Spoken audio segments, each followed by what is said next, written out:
Hey guys, welcome and welcome back to my channel. I'm TT, and in today's video we're gonna be talking about how West Africans view Rwanda. So I'm a West African girl who came here for school. I'm Liberian. So we're gonna be talking about a few things that I've seen so far, and yeah.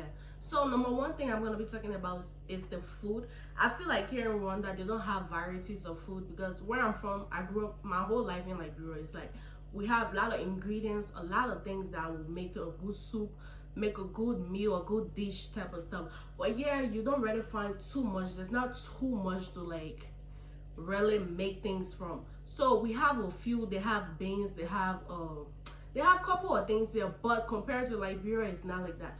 And I feel like it applies for most West African countries. So if you're a West African girl coming here or West African person coming here, you gotta be careful and like, you know, maybe pack some certain things or at least be prepared. Like, okay, this is not my home. I'm going to come here. I'm going to manage what they have here already. And that's what I'm doing also. So another thing I'm going to be talking about is the language barrier. So when you go on the internet, most of the time they'll say like, oh, they speak English and Kinyarwanda. But I feel like living here for over a year now, it's been 1 year that I've lived here. I feel like the main language here is definitely Kinyarwanda. That's their local language. That's like what they really speak here. You might hear English here and there, but to really get around, even like talking to the motor guys, even some shopkeepers and things, you know, I'm a student, so you can just limit me to a certain side of the country to be like, oh, maybe these people, they don't really know English like that because of maybe their career and stuff, to say, oh, maybe the bike riders, they are not as educated. I'm not saying that, I'm just saying that could be an excuse. So you can really tell me that because I'm a college student, I'm exploring every part of the country, I'm getting around every day. So I feel like I wish I knew that before and I would have prepared. I don't know how, but at least I would have been aware. But the English here is not so good. Like, they speak, that main language here is Kinyarwanda. They speak a little bit of French, a little bit of English, and a little bit of Swahili. So yeah. Next is the rules. Rwanda is a country that is definitely has good governance, I would say. They got a lot of rules. I'm not gonna say it's too straight, because for me a straight rule is something where it's like it gets kind of uncomfortable. It's a rule where it's like they have rules where you can live with it. If you know you're a sensible person and you focusing on development, you yourself, you don't have to be a Rwandan, you don't have to be maybe East African to like follow their rules or whatsoever. They have a couple of rules, like they don't do littering, like dropping dirt on the street, that type of stuff. They could fine you for it or maybe arrest you. So they have this general cleaning day. They call it the Umuganda. That's where everybody come outside. Like, it's every first Saturday.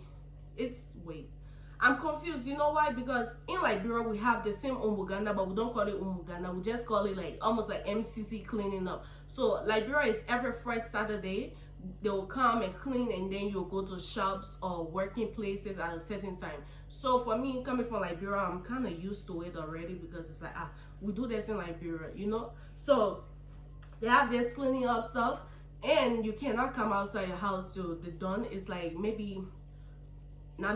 it's from the morning. It's basically covering the whole morning up to afternoon. You can come outside by 12, 1 type of thing.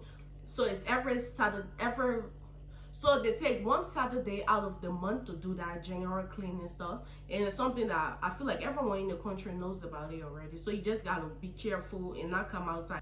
Another thing is the internet system in Rwanda. I feel like they have very good internet, I must admit.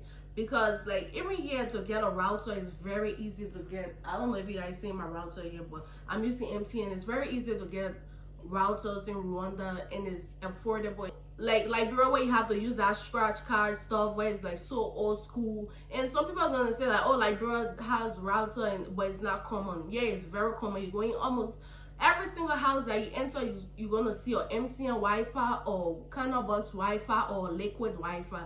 Those are the 3 Wi-Fis that I know they have here. So the internet system is very good, I must admit. Another thing is electricity. Coming from LIB to this place is so different because the electricity is good.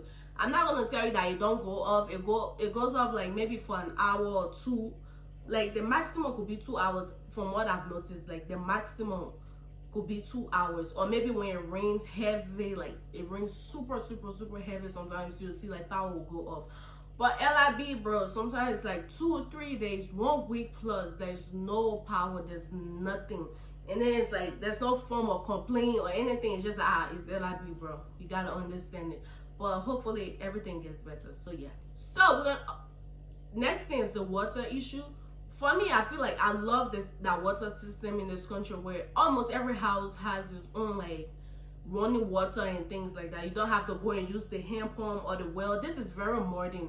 You know, it's very modernized. It's like no matter how much you're paying, no matter how much you're paying, you're gonna have access to water in your house. You don't have to go and be like, you know, those hand pumps and things like that. Nah, it's not like that. So yeah, something about Rwanda that really got to me is how fast they've developed the country, bro. They had a like genocide about 30 years ago. So in the span of 30 years, look how like, I'm not gonna say the president, I'm gonna say Rwanda as a collective. Look how they developed the country. Look how they like improving the country every single day. They're marketing this country. Almost every single school semester there's a bunch of international students coming in. It's just like they market the country so well. And I'm gonna give thanks to the government, and I'm gonna give thanks to the people also, because you can have a good government, but sometimes the citizens of the country do not see how good the government is until that government leaves. So just like the way the people accept this president, the way they respect him, the way they just work together. The main goal for this country that I've seen is like progression, elevation, development, and good stuff on it, because it's like the citizens actually contribute to having the country stay this safe, stay this clean and everything. So now that I mentioned safety, let's talk about safety.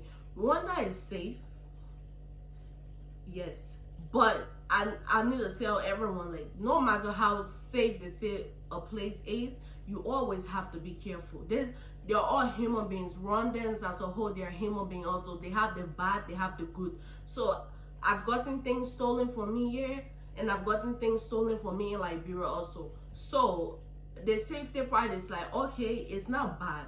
Like, they have a form of safety and everything, but don't come here like being reckless and trying to like, oh, they say the country is safe, so I'm just gonna do whatever, and it's like put yourself in danger. Basically, do not do that, because trust me, when you try them, they're gonna get you, and that's just it. They have bad people everywhere. You're gonna like find some faults in the country. So coming here, I'm gonna tell you, it's safe to an extent, but you still have to be careful no matter what. It's not just Rwanda. Outside of Africa, no matter where you are, you gotta be careful. There's always bad people everywhere.